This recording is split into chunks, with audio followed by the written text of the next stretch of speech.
तो भैया हम लोग बेटा रेजोनेंस पढ़ रहे थे ना। देखिए रेजोनेंस के बारे में बता दें, कल समझा दिया था रेजोनेंस। अच्छा डेफिनेशन बताएं, फिर से बता दें, ठीक है। तो पहले डेफिनेशन लिख लो, फिर शुरू से बता दें। लिखिए बेटा resonance. The phenomena in which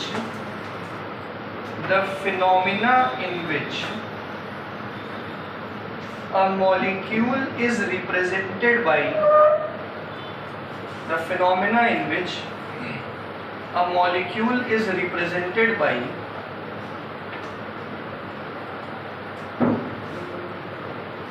several electronic structures. The phenomena in which a molecule is represented by several electronic structures which do not differ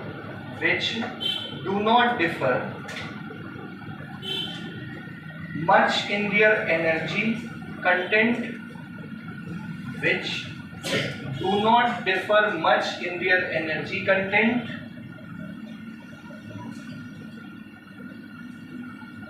and are obtained by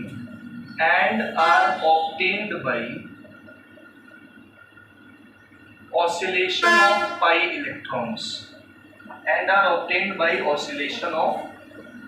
electrons, देखिए आप एक ऐसा फिनोमेना सुनो बेटा सब लोग देखना, रेजोनेंस क्या है?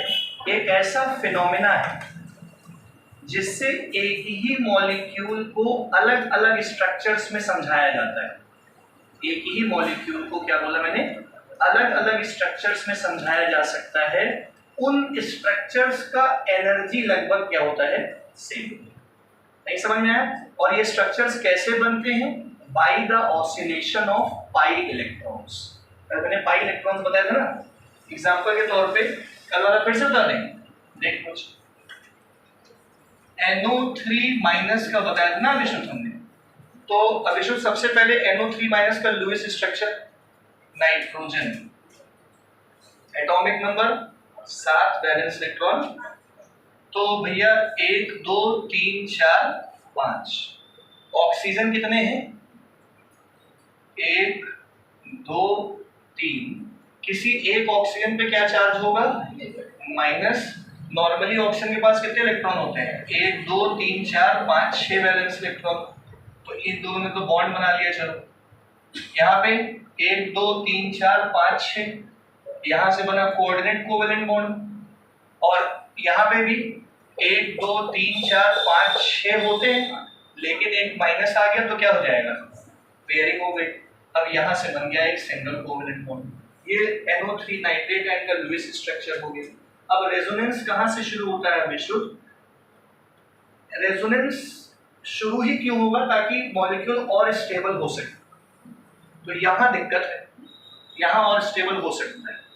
तो ये वाला माइनस इस लोन पेयर को कहेगा आप यहाँ पे डबल बॉन्ड बना लीजिए। तो जब यहाँ डबल बॉन्ड बनेगा तो ये डबल बॉन्ड इस डबल बॉन्ड को क्या करेगा? रिपेल करेगा, जिससे यहाँ से बॉन्ड टूट के यहाँ डबल बॉन्ड टूट के लोन पेयर ले आएंगे। N यहाँ आ गया डबल बॉन्ड, O 6 इलेक्ट्रॉन से कितने इलेक्ट्रॉन हो गए? 4। सिंगल बॉन्ड की लेंथ ज्यादा होती है, डबल बॉन्ड की लेंथ क्या हो गई? कम। तो दो तरीके से स्टेबल हो गया। यहाँ पे बॉन्ड टूट के सिंगल बॉन्ड बन गया, लेंथ बढ़ गई, और इलेक्ट्रॉन 4 थे तो कितने हो जाएंगे? 6 हो जाएंगे। और यहाँ पे क्या आ गया? ये अपनी जगह पे बना। बोलो समझ आया resonance? The phenomena in which a molecule is represented by several electronic structures which do not differ much in their energy content. इनकी एनर्जी में बहुत ज्यादा डिफरेंस नहीं है, and are obtained by the oscillation of pi electrons. अब फिर से ये वाला रेजोनेट करके यहाँ डबल बनाएगा, ये बॉन्ड टूट के यहाँ माइनस ले आएगा। नहीं पल्ले पड़ा तो ये प्रोसेस ऐसे चलता रहेगा जिससे इसको स्टेबिलिटी मिलेगी। हाँ क्या जितने बन सके, जैसे कार्बोनेट आयन के 3 बने थे, बना दिए कार्बोनेट वाला। CO3 डाई माइनस था विशुद्ध, तो कार्बन, अब हम लुईस स्ट्रक्चर दोबारा नहीं बता रहे हैं, समझ जाओगे ना। Double bond O O O और कितने माइनस हैं, तो 1 2 3 4 5 6, 1 2 3 4 5 6, 1 2 3 4। शुरुआत कहां से करना चाहते हो, यहां से कि यहां से, कहीं से कर दो शुरुआत। यहां से रेजोनेट कराओगे, यहां डबल बनेगा, ये डबल इस डबल को क्या करेगा, ये बॉन्ड टूट के यहां आ जाएगा। यहां 1 2 3 4 5 6 माइनस, सिंगल बॉन्ड C, ये तो वैसे का वैसा ही है, इन दोनों के बीच में क्या आ गया, डबल बॉन्ड। समझ गए। अब चाहो तो यहां से शुरुआत करो, ये लोन पेयर रेजोनेट करके यहां डबल बनाएगा, डबल बॉन्ड, ये बॉन्ड यहां डबल बनेगा, इस डबल को क्या करेगा, यहां बॉन्ड टूट के यहां आ जाएगा। ये तो एज इट इज रहेगा। आया कि नहीं आया, कितने स्ट्रक्चर बने, 3, जहां तक पॉसिबल है वहां तक करते जाएंगे, ठीक है। कल बनवा दिया था ना शायद, ये बनवाने कुछ और बनवाए, है ना। देखो अगला ओजोन का बनाते हैं, आपको क्या होगा,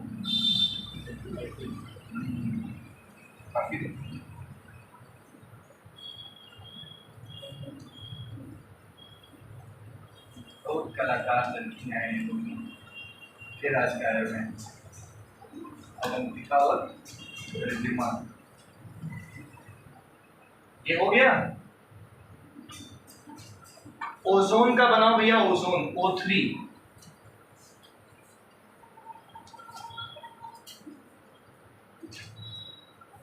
O3 का पहले लुईस स्ट्रक्चर बनाइए, O3 का पहले बनाएंगे लुईस स्ट्रक्चर, बना लोगे, बनाओ, समझ आए, चलो। सबसे पहले तो O3 का लुईस स्ट्रक्चर बनाते हैं, ऐसी कोई कठिन बात है नहीं, ठीक है तन्वी। देखिए तन्वी O ठीक है। अभी सबसे पहले तन्वी वैलेंस इलेक्ट्रॉन बताइए, 6, तो 1 2 3 4 और ये 5 और ये 6, इधर भी बना लो, 1 2 3 4 5 6, 1 2 3 4 5 6, बना लिए। अब भैया हम लोग अगर केवल O2 मॉलिक्यूल, अभी शुद्ध केवल O2 मॉलिक्यूल की बात करें तो क्या वो ऐसा बनता है, ये O2 मॉलिक्यूल बन गया। अब O2 मॉलिक्यूल बन गया और ऑक्सीजन 2 ही बॉन्ड बना सकता है ना। तो यहाँ देखो दोनों पे फॉर्मल चार्ज है नहीं, लेकिन अगर एक एक्स्ट्रा बॉन्ड बनाता है तो अब हमें सबसे पहला मकसद हमारा क्या होना चाहिए, लुईस स्ट्रक्चर बनाते समय सारे इलेक्ट्रॉन पेयर साथ साथ रहें, पेयर्ड में रहें। तो ये जो अकेला है इसको उठा के हम कहाँ ले आए, यहाँ ले आए। तो अब ये पेयर्ड हो गए, 2 2 2 2 2 2, सारे पेयर्ड हो गए। पेयर्ड होने के बाद इस पे फॉर्मल चार्ज आता था +1, इस पे क्या आता था, ये फॉर्मल चार्ज हम आपको निकालना बता चुके हैं। कोई समस्या, या तभी आप ऐसे भी समझ सकती हैं कि ये माइनस जब इलेक्ट्रॉन इधर गया तो इस पे माइनस आ गया हो सकता है, राइट में आया समझ में। बच्चों का मन नहीं लगता, वो सच्चाई भी, कभी कभी मन उड़ जाता है पढ़ाई से, कभी कभी उठ जाता है पढ़ाई से, है ना। आओ अभी इसके बाद तो कोई भी रेजोनेंस करा लेगा, कहाँ से शुरू करें, ये दोनों इलेक्ट्रॉन रेजोनेट करके यहाँ क्या बनाएंगे, ये डबल डबल क्या करेगा, ये बॉन्ड टूट के यहाँ क्या आएगा, आया कि नहीं आया समझ में। यहाँ सिंगल बॉन्ड हो गया 1 2 3 4 5 6, यहाँ डबल बॉन्ड हो गया 1 2 3 4 और यहाँ पे क्या रह गया, बन गया ओजोन। और फिर यहाँ से क्या होगा रिहान, फिर ये लोन पेयर रेजोनेट करके यहाँ क्या बनाएगा, ये डबल डबल रिपल करके फिर यहाँ बॉन्ड करके यहाँ जाएगा, फिर हम यहाँ पहुंच जाएंगे। इस प्रकार ओजोन थोड़ी बहुत स्टेबिलिटी एक्वायर करती है जिससे वो अपर एटमॉस्फेयर पे टिकी रहती है ना, वरना ओजोन O2 के मुकाबले कम स्टेबल है। अरे O2 ज्यादा स्टेबल है, ओजोन कम स्टेबल है। लेकिन ओजोन स्टेबल क्यों है, ठीक है, चल बहुत बढ़िया। अगला करोगे खुद से।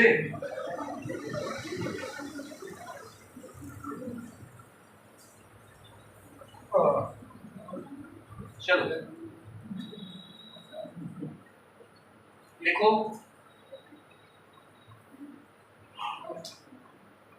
एकदम आराम से पढ़ा रहे हैं, प्रेम से लिख। अगला टॉपिक लिखो, अगला इसी में लिखो, resonance in acetate ion. Resonance in acetate ion.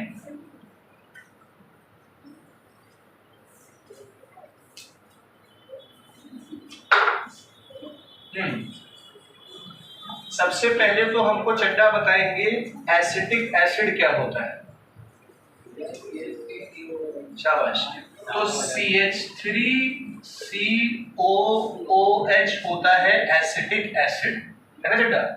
अब इधर देखना बेटा, विश्रुत बेटा ये गलत कर रहे हो तुम। इधर देखो, यहां से H हटाओगे तो यहाँ पे क्या आ जाएगा? -1 2 3 4 5 6। ये है एसिटेट आयन, दिख रहा है एसिटेट आयन। अब ये एसिटेट आयन रेजोनेंस करने लायक है। कहां से रेजोनेंस करेगा? तो ये वाला लोन पेयर रेजोनेट करके यहाँ क्या बनाएगा? Double bond. ये डबल इस डबल को क्या करेगा? ये बॉन्ड टूट के यहाँ क्या आएगा? तो CH3CO 1 2 3 4 5 6 माइनस, और यहाँ क्या आ जाएगा? और फिर से ये लोन पेयर रेजोनेट करके यहाँ डबल, ये डबल तोड़ेगा, यहाँ पे क्या आएगा? तो एसिटेट आयन में रेजोनेंस हो रहा है। ठीक है उत्कर्ष, बेटा मोबाइल रख के पढ़ो, सिर्फ ना बनाए। बना लिया?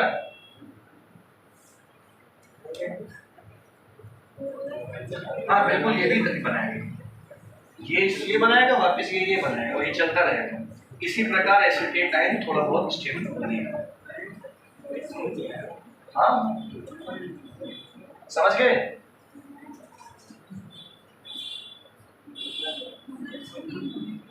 नहीं बेटा, यही वापस इधर बनाएगा, और कहां से बनाएगा? किधर वाला किधर?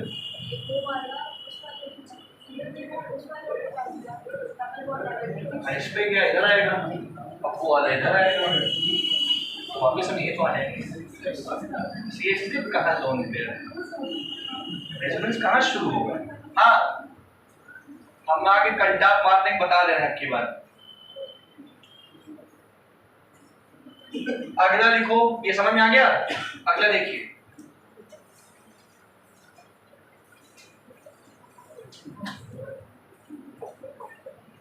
ये एसिटेट आयन हो गया। अब लिखो रेजोनेंस इन फिनॉक्साइड आयन।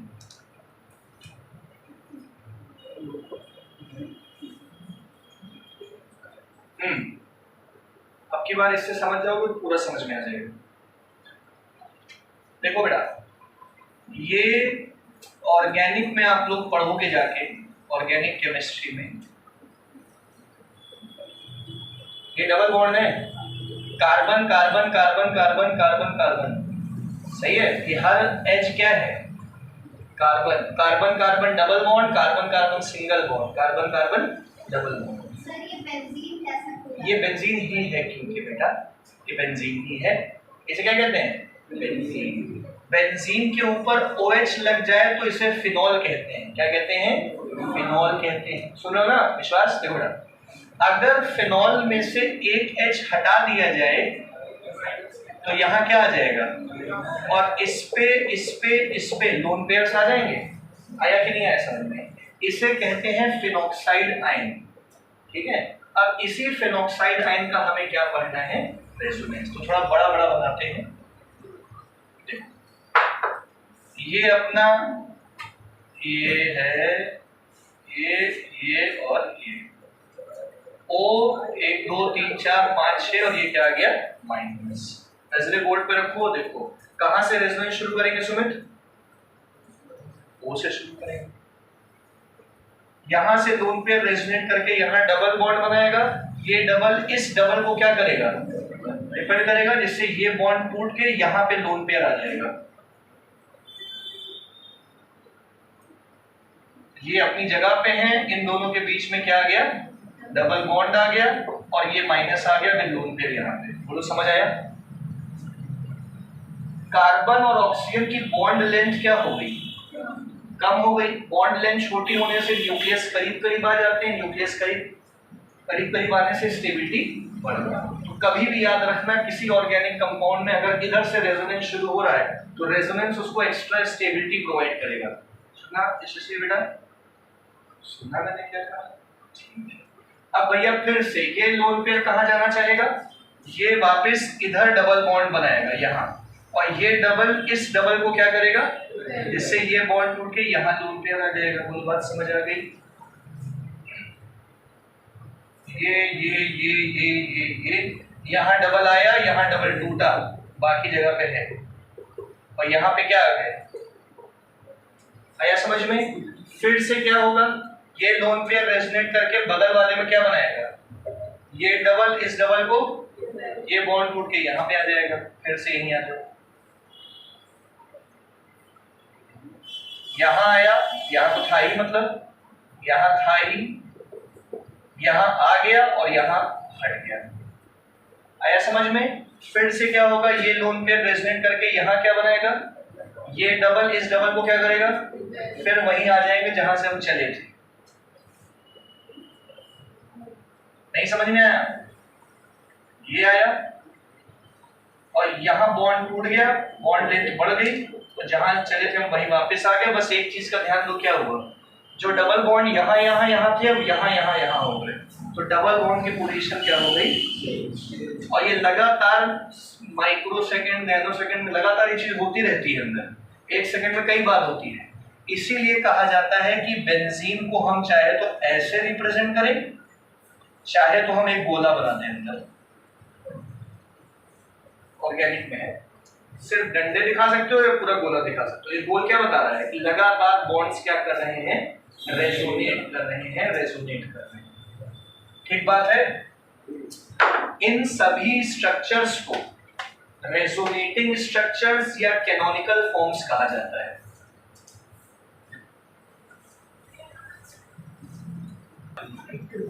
चलो अभी भैया हम लोगों ने रेजोनेंस समझ लिया, अब कंडीशन क्या होनी चाहिए रेजोनेंस के लिए, वो conditions for resonance, conditions for resonance.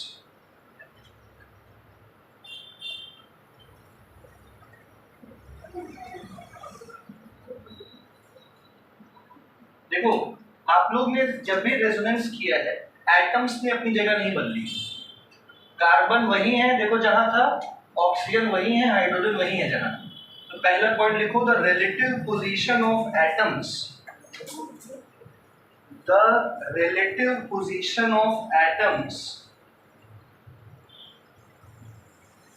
In the relative position of atoms in all the canonical forms, the relative position of atoms in all the canonical forms, ये canonical मतलब resonating forms,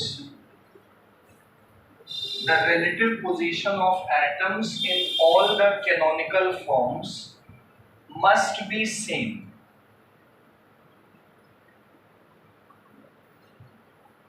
ठीक है, as in the actual molecule,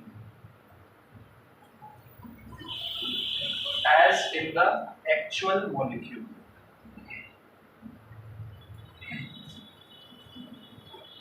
second पहला हो गया, दूसरा लिखो, all the canonical structures, all the canonical structures या resonating structures must contain, all the canonical structures or resonating structures must contain same number of unpaired electrons, same number of unpaired electrons।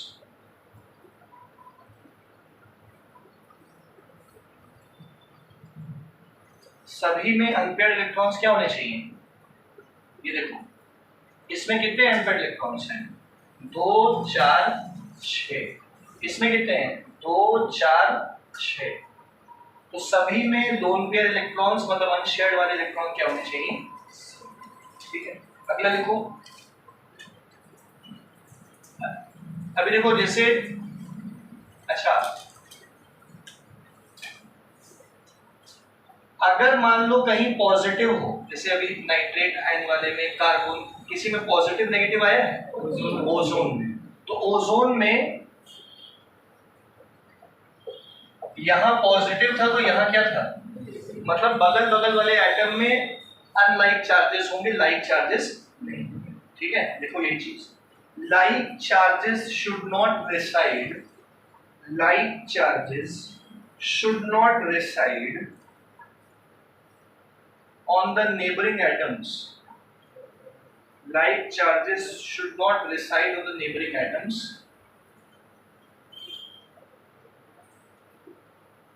ठीक है,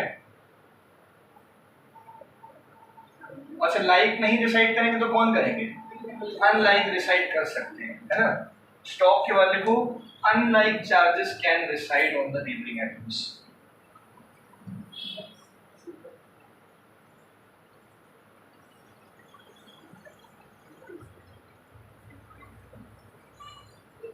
Unlike charges should reside on the neighboring atoms.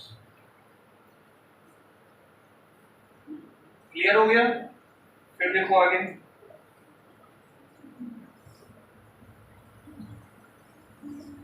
जितने भी canonical structures हैं सबका energy content लगभग same होना चाहिए, सबकी एनर्जी बराबर होनी चाहिए लगभग। देखो, all the resonating structures must possess, should possess, all the resonating structures must possess same or nearly same energy, same or nearly same energy,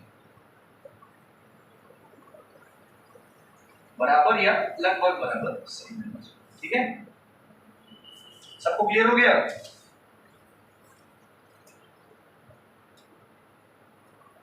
अब लिखो रेजोनेंस एनर्जी क्या है। रेजोनेंस एनर्जी टॉपिक डालिए, रेजोनेंस एनर्जी।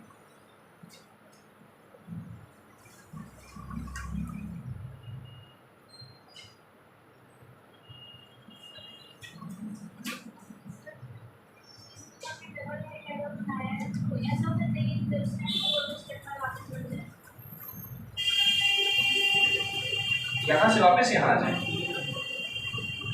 नहीं पूरा होगा तब आएगा, हटा दीजिए इसको यहां से, कोई दिक्कत नहीं।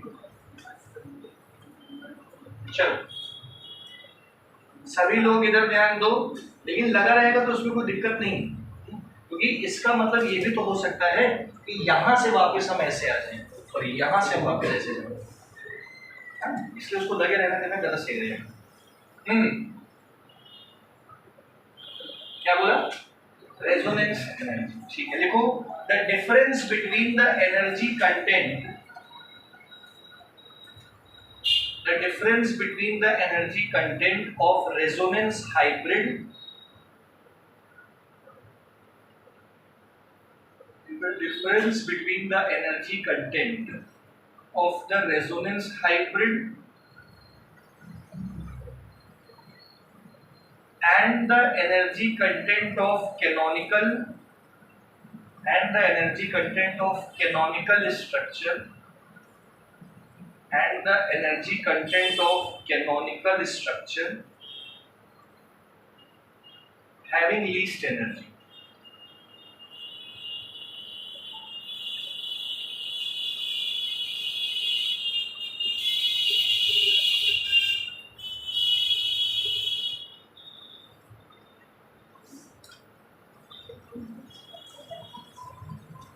आओ सब लोग देखो, अब मान लो कि भैया इन सब में से सबसे कम एनर्जी जिसकी है, सबसे कम एनर्जी मतलब सबसे ज्यादा स्टेबल, नहीं समझे? जितनी एनर्जी कम रहेगी स्टेबिलिटी उतनी क्या रहेगी, तो सबसे कम एनर्जी वाला सबसे ज्यादा क्या रहेगा, स्टेबल। तो सबसे कम एनर्जी वाले की एनर्जी को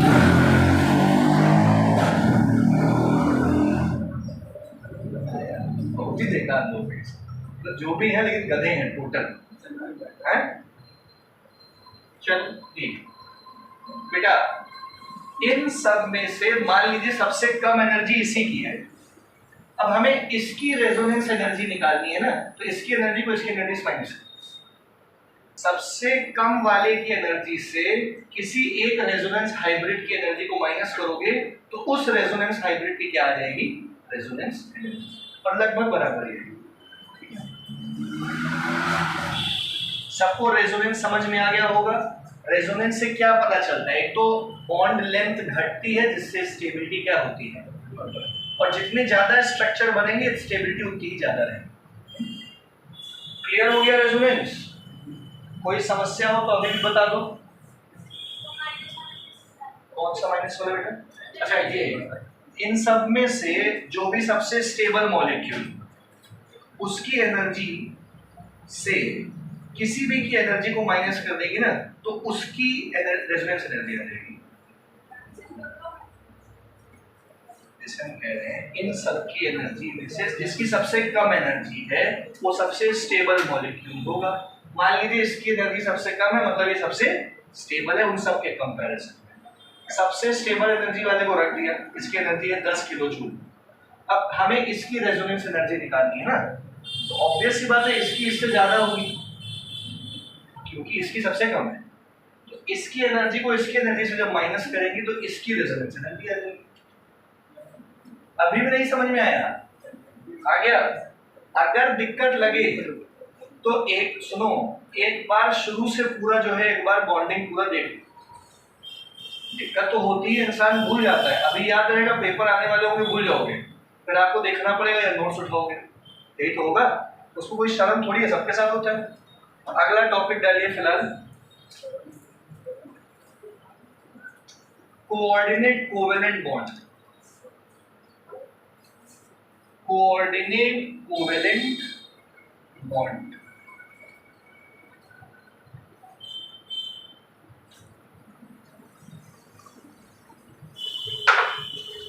क्या है भैया? कोऑर्डिनेट कोवेलेंट बॉन्ड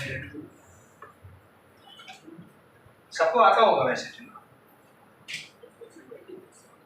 आइए, कोऑर्डिनेट कोवेलेंट बॉन्ड हम लोगों ने क्लास 10th में पढ़ा था कि अमोनिया और अमोनियम आयन और हाइड्रोनियम आयन में कोऑर्डिनेट कोवेलेंट बॉन्ड होता है, पढ़ा है ना।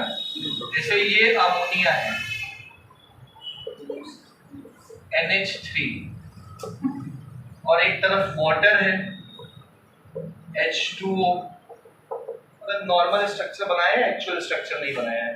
अब इसमें अगर एक प्रोटॉन ऐड कर दें तो आपने पढ़ा है कि ये दोनों इलेक्ट्रॉन जो है इस प्रोटॉन के साथ शेयर हो जाएंगे और ये बन जाएगा कोऑर्डिनेट कोवेलेंट बॉन्ड, और यहाँ पे क्या आएगा प्लस। तो ये अमोनियम आयन टेंथ में पढ़ा है हम लोगों ने। अब इसमें भी अगर H+ डाल दोगे तो ये दोनों इलेक्ट्रॉन अपने किसको शेयर कर देगा, HOH, ये दोनों इलेक्ट्रॉन H के पास चलेगा, इस पूरे के ऊपर प्लस चार्ज आ गया, तो ये बन गया हाइड्रोनियम आयन H3O+ आयन। सही? विश्वास पढ़ा है ये? हाँ नहीं पढ़ा है? क्यों? चलो समझ आया तुमको कि नहीं आया? अगर विश्वास एक एक इलेक्ट्रॉन बॉन्ड बना रहे हैं तो कोवेलेंट बॉन्ड, अगर दोनों इलेक्ट्रॉन एक ही तरफ से आ रहे हैं तो कोऑर्डिनेट कोवेलेंट बॉन्ड। नहीं समझ में आया? सबने पढ़ा है कोऑर्डिनेट कोवेलेंट बॉन्ड, डेफिनेशन लिखवाने की जरूरत है, लेकिन स्कूलों में तो पूछी जाती है। हाँ आती है, जिसको नहीं आती है बोलिए। A coordinate covalent bond is a covalent bond in which, here देखो, a covalent bond in which both the electrons of the shared pairs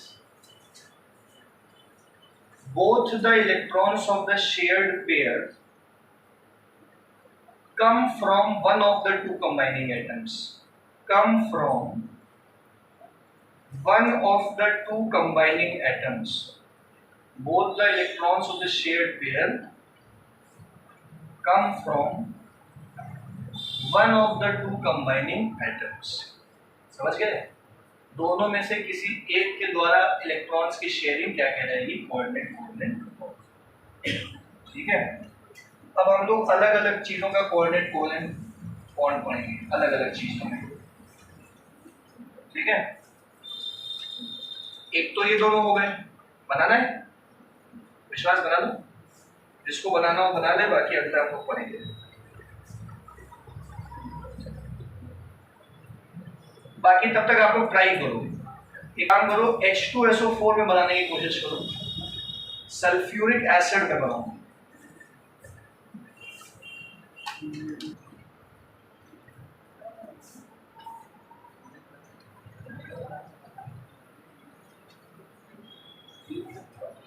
देखो बताओ सब लोग, जैसे हम कहें कि H2SO4 है, बेटा ध्यान दो, H2SO4 है, तो इसमें सेंट्रल एटम कौन होगा? सल्फर। सल्फर के वैलेंस इलेक्ट्रॉन कितने? 6। 1 2 3 4 5 6। आप लोग को एक सिस्टम बताते हैं, H2SO4 डाई बेसिक एसिड है, 2 OH तो होंगे ही होंगे, स्ट्रक्चर में 2 OH तो होंगे, तो 4 oxygen, 1 O 1 O 1 O 1 O, ये सही है? ध्यान दीजिएगा, 1 2 3 4 5 6 है ना,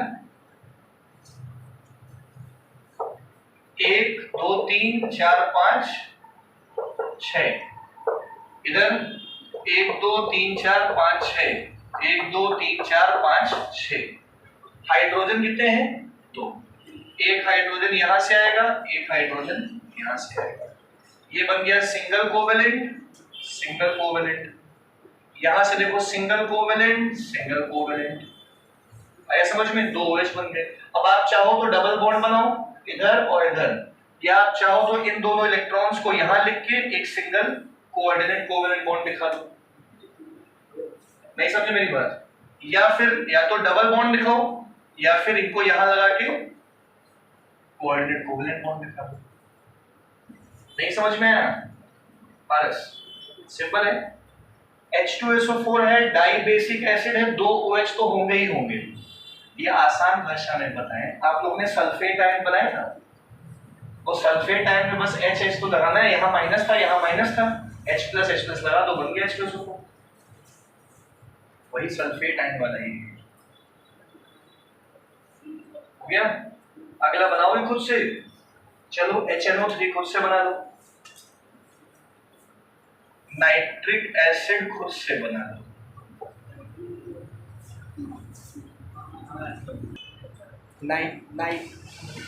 नाइट्रेट आयन पे माइनस था, H आके जुड़ गया, HNO3 हो गया, हट जाएगा।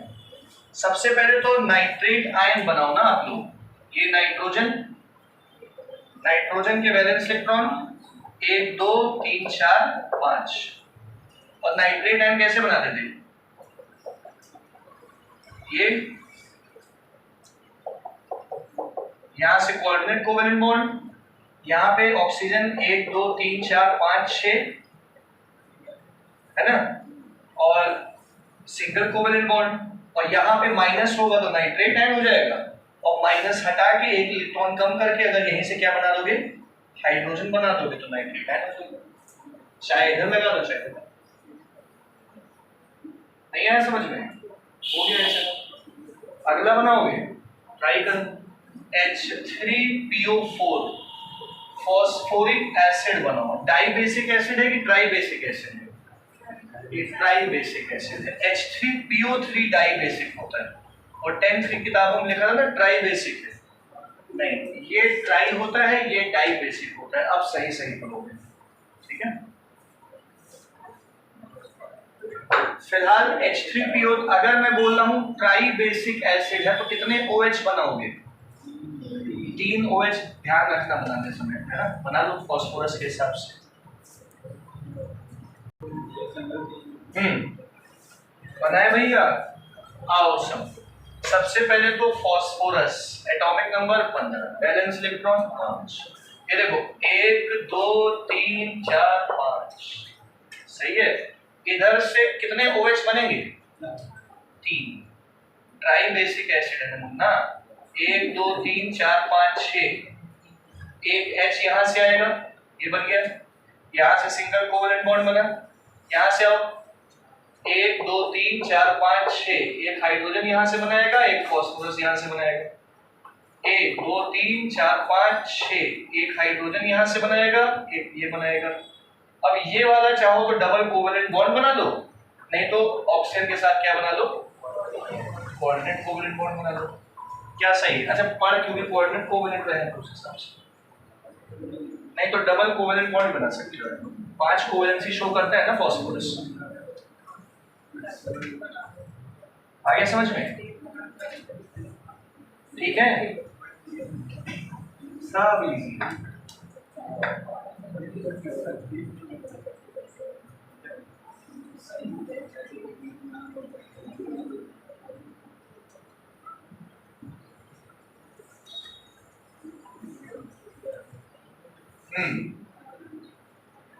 बढ़ते हैं भैया, बढ़ते हैं।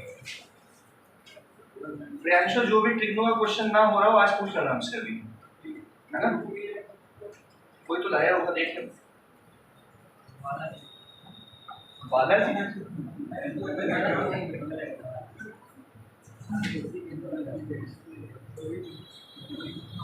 ठीक है, आगे बढ़ते हैं। अगला, ये सब कोऑर्डिनेट कोवेलेंट बॉन्ड ही चल रहा है केवल। अगला देखो बेटा,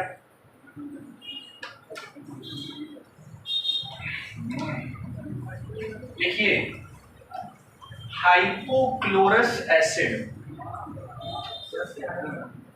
हाइपो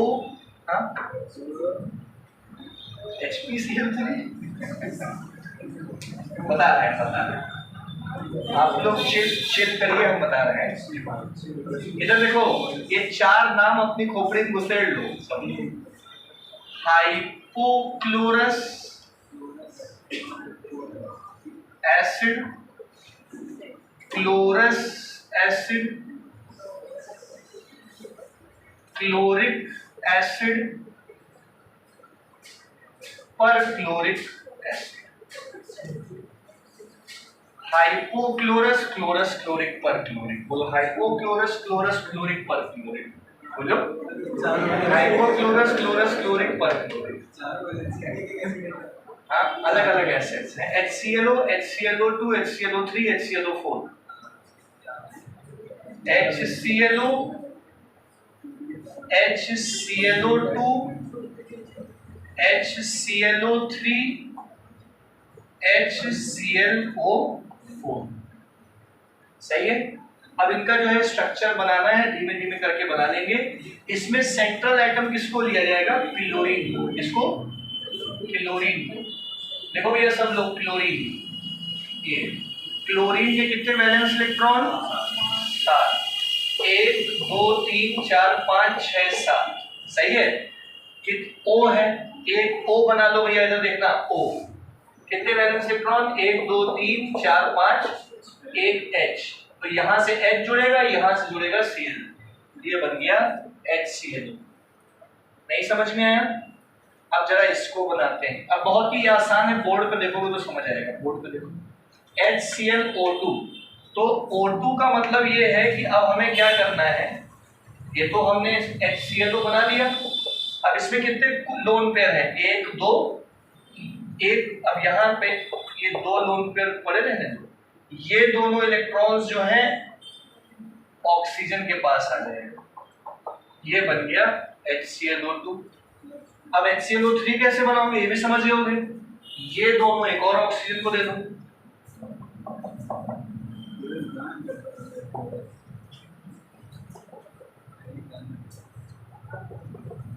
अब ये बचा हुआ है, तो अब ये किसको दोगे? बचे हुए ऑक्सीजन को।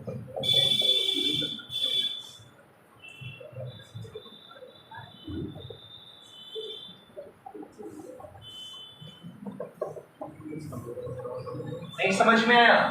कितने कोवेलेंट कोऑर्डिनेट कोवेलेंट बॉन्ड है, कितने कोवेलेंट बॉन्ड है, सब पता होना चाहिए।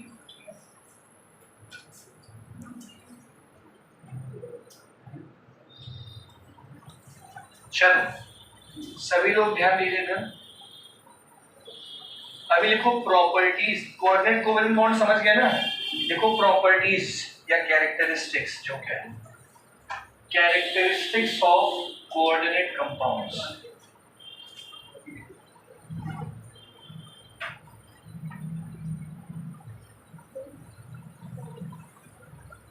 देखो पहला MPBP,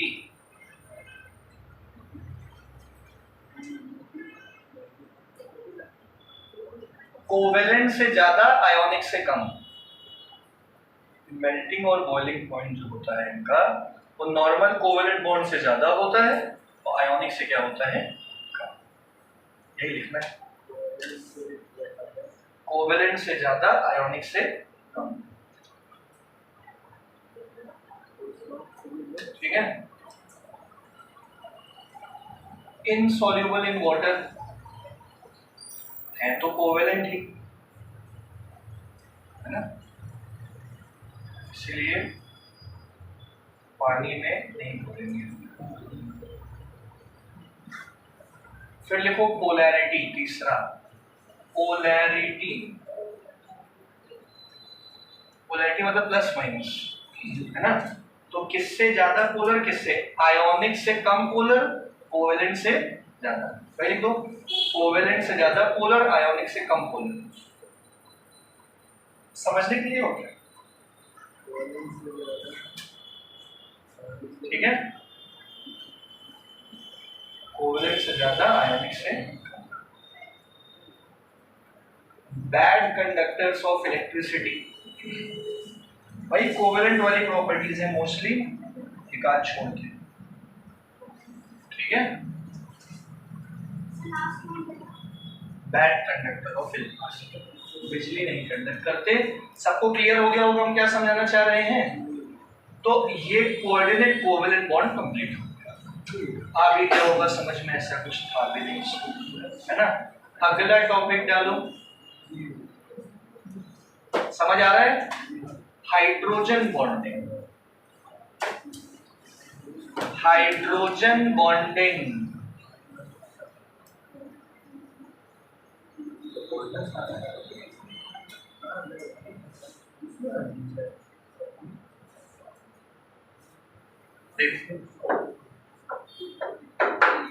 बेटा क्या है, नाम से ही समझ में आ रहा होगा, हाइड्रोजन की वजह से बॉन्ड बन रहा होगा।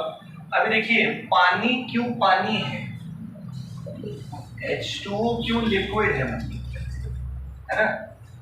जैसे आपको बताएं, एक तरफ हम रख दें polar covalent compounds, polar molecule, एक तरफ रख दे नॉन पोलर मॉलिक्यूल।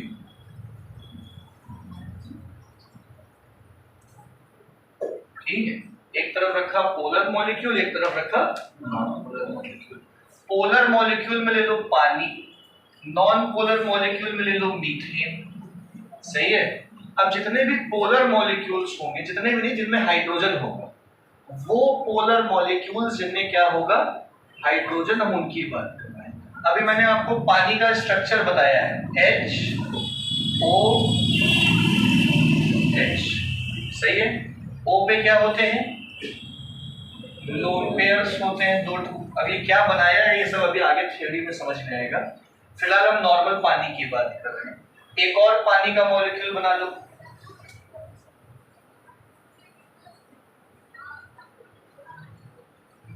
एक और पानी का मॉलिक्यूल बना दिया। सही बात है। इधर देखिएगा, अब ये पानी और ये पानी आपस में इतने करीब क्यों हैं कि ये लिक्विड है। भाई H2S जो है वो गैस है, हाइड्रोजन सल्फाइड कौन सी है, रॉटन एग लाइक स्मेल वाली गैस है ना। तो ये गैस क्यों है और ये लिक्विड क्यों है। H2S और H2S का एक मॉलिक्यूल दूसरे मॉलिक्यूल से थोड़ा सा दूर होगा, इंटरमॉलिक्यूलर स्पेस क्या होगी, ज्यादा होगी। और पानी लिक्विड क्यों है, क्योंकि इंटरमॉलिक्यूलर स्पेस क्या होगी, कम होगी। अब इसमें इंटरमॉलिक्यूलर स्पेस कम क्यों है, क्योंकि ये हाइड्रोजन जो है इस ऑक्सीजन के साथ मिलके एक वीक अट्रैक्टिव फोर्स बनाता है। ये वीक अट्रैक्टिव फोर्स एक पानी के मॉलिक्यूल को दूसरे पानी के मॉलिक्यूल के करीब लाती है, जिससे पानी लिक्विड स्टेट में एग्जिस्ट करता है और इनमें ये हाइड्रोजन बॉन्डिंग नहीं पाई जाती। तो हाइड्रोजन बॉन्डिंग क्या है कि जब हाइड्रोजन ऑफ वन मॉलिक्यूल किसी दूसरे मॉलिक्यूल सेम या डिफरेंट टाइप के हाईली इलेक्ट्रोनेगेटिव एटम के साथ जुड़ जाए। हाईली इलेक्ट्रोनेगेटिव क्यों बोल रहा हूं? क्योंकि आपको पता है कि ये पोलर है, और पोलर है मतलब इस H के ऊपर स्लाइड पॉजिटिव होगा और O के ऊपर स्लाइड क्या होगा? तो पॉजिटिव और नेगेटिव स्लाइड है, तभी ये पोलर है। और यही खिंचाव जो है एक और दूसरे मॉलिक्यूल के बीच का जो है, इनको करीब करीब लाके हाइड्रोजन बॉन्डिंग की वजह से लिक्विड स्टेट में रखता है। नहीं समझ में आया? इसमें ये नहीं पाया जाता। तो हाँ, फिर से समझ लीजिए, ठीक है? क्या बोला मैंने? इसने पूछा था, हाँ, H2O है, हमने कहा H2O है। ये लिक्विड क्यों है इनिशियली?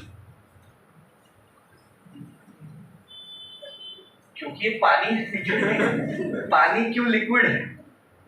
क्योंकि पानी के एक हाइड्रोजन में, एक मॉलिक्यूल के हाइड्रोजन और दूसरे मॉलिक्यूल के ऑक्सीजन के बीच में पार्शियल पॉजिटिव और पार्शियल नेगेटिव होने की वजह से खिंचाव पैदा होता है ना?